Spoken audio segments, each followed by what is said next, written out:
sejam muito bem-vindos à nossa última aula, nosso último vídeo, falando da minha pesquisa de mestrado e sobre minha pesquisa sobre a cidade de São João Marcos e do Parque Arqueológico Ambiental de São João Marcos. Na nossa última aula, nosso último vídeo, a gente falou um pouco sobre a cidade, andou, passeou pelas ruínas da cidade, discutiu um pouco sobre as relações das memórias traumáticas, sobre o sofrimento das pessoas que talvez venham ao parque e recordem desse sofrimento, do momento que elas tiveram que migrar ou que foram expulsos da cidade. Hoje a gente vai fazer um vídeo mais de conclusão, pegando um pouco de tudo que a gente vem falando em todos esses vídeos até agora. O que acontece?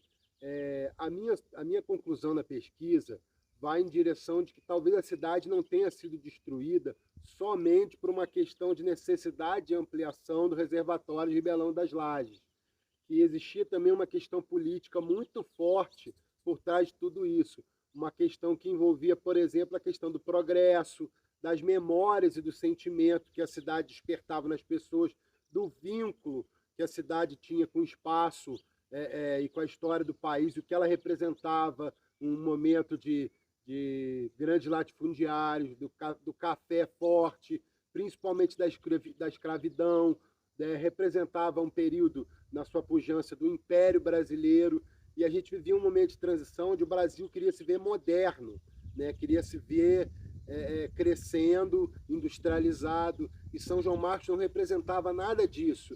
Então, assim, na minha humilde opinião, do pesquisador que trabalha com a cidade, talvez a cidade não tenha sido destruída somente pela questão de ampliação do reservatório de Lajes. Eu acho que as questões políticas foram muito significativas nessa decisão de como proceder em relação ao centro histórico e ao centro da cidade de São João Marcos, que já havia sido tombado e que a água nunca tomou por inteiro, eram ruínas que poderiam ter sido preservadas. Então, a ação política ela é muito visível em todo esse processo.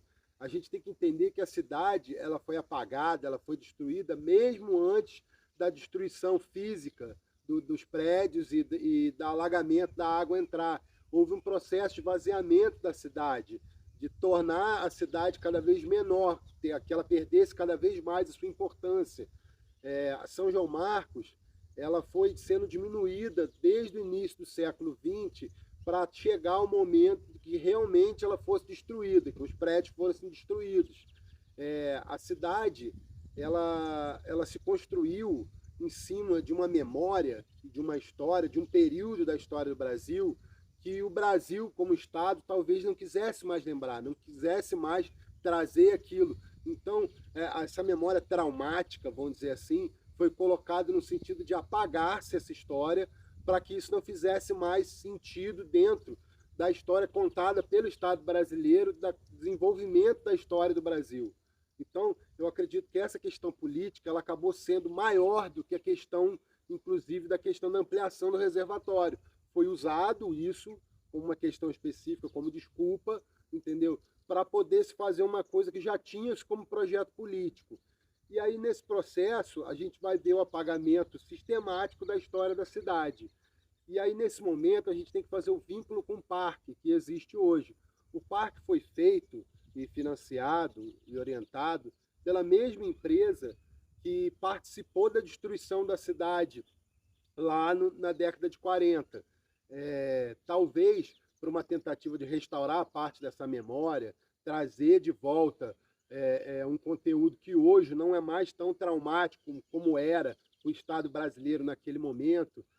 O parque, na sua criação, ele tinha várias dificuldades. Houve aqui um processo de construção, de limpeza, de processo de restauração, como a gente pode ver na ruína atrás, na construção da anaxilose, da reconstrução de parte dessas ruínas, para a gente poder chegar aqui e identificar isso. Houve uma preocupação com tudo isso, porém o parque no seu início talvez não tenha tido a preocupação devida com a educação patrimonial que ele tem hoje. Eu reconheço que desde o início da minha pesquisa, para o que eu vejo hoje, o parque evoluiu muito nesse processo de trazer educação patrimonial, trazer a visitação, fazer eventos mais coerentes com o que significa esse espaço. Uma discussão que eu tinha muito grande quando eu estava fazendo mestrado com o parque era a questão dos eventos que eram trazidos para cá, que às vezes eu achava que não cabiam muito na memória e no significado do que representava esse patrimônio, que representava o parque. Hoje eu acredito que o parque tenha tido uma política, mudou um pouco a sua postura e venha tendo uma política na tentativa de construir um parque arqueológico e ambiental que traga a memória realmente da cidade. O que acontece, que é muito triste, é que boa parte das pessoas que têm vínculo afetivo com essa cidade, elas não se encontram mais vivas, né? A gente vai ter hoje muito os descendentes que vêm aqui, que vêm saber da história da família, vêm saber da história dos pais. Nas minhas visitas, às vezes eu encontro algumas pessoas que falam disso, que vêm saber a história dos pais, saber a história da família, mas as pessoas mesmo que viveram aqui, elas não se encontram, na sua maioria, mais vivas. Mas assim, eu acredito que todo o processo que vem sendo feito no parque é um avanço e assim, tudo que seja possível fazer para se construir uma educação patrimonial que funcione, que traga realmente sentido para o que o espaço do parque significa, é positivo.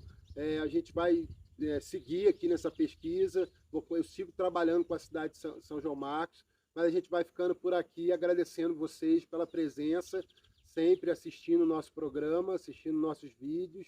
E é isso aí, obrigado, gente. Espero que eu tenha ajudado um pouco, falando um pouco da história de São João Marcos, do patrimônio da cidade.